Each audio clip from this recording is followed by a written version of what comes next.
ایک شخص کسی بزرگ کے پاس حاضر ہو کر بولا کہ مجھے اسم اعظم سکھا دیجئے۔ بزرگ نے فرمایا تو اس کا اہل نہیں۔ وہ شخص بولا میں اہل ہوں۔ بزرگ نے فرمایا کہ آج تو دن بھر شہر کے دروازہ پر بیٹھ، شام کو مجھے وہاں کے حالات سنانا۔ یہ شخص دوسرے دن شام کو آ کر بولا کہ اس شہر میں ظلموں کی انتہا ہو چکی ہے۔ آج میں نے دیکھا کہ ایک بوڑھا غریب لکڑہارا دن بھر لکڑیاں جنگل سے چن کر ایک گٹھا لکڑیاں سر پر لاد کر لایا۔ پسینہ میں شرابور تھا، مگر ایک سپاہی نے اس کی لکڑیاں ظلماً چھین لی۔ جب اس نے قیمت مانگی تو اس کی بوڑھی ہڈیوں پر 5 ہنٹر لگا دیے۔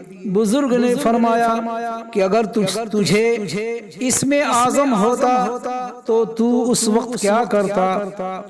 وہ شخص بولا کہ میں اس سپاہی کو اس کے بال بچوں کے ساتھ زندہ دفن کر دیتا۔ بزرگ نے ہنس کر فرمایا کہ وہ بوڑھا ہی میرا پیر ہے جس نے مجھے اسم اعظم سکھایا ہے۔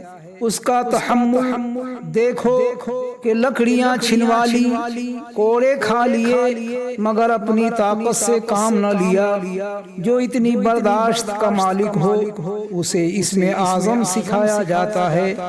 جا بھاگ جا۔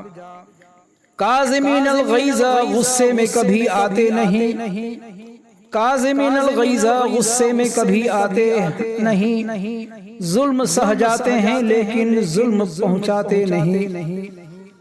ایک عابد کی بیوی بہت سخت تھی، بد مزاج تھی، مگر وہ صابر و شاکر تھا، اس سے نباہ کرتا تھا۔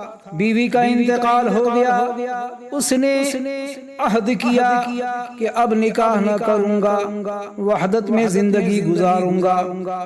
دوستوں نے نکاح ثانی کے لیے بہت کچھ کہا مگر وہ نہ مانا۔ بولا کہ خدا خدا کر کے ایک ظالمہ سے مجھے نجات ملی ہے اور میں نے سکھ کا سانس لیا ہے، اب دوبارہ کیوں مصیبت سر پر لوں؟ ایک دن اس نے خواب میں دیکھا کہ لگاتار فرشتے آسمان سے اتر رہے ہیں اور اس کی طرف اشارہ کر کے کہہ رہے ہیں کہ یہ شخص بڑا منحوس ہے۔ اس نے ان سے پوچھا کہ تم نے میری نحوست کیا دیکھی؟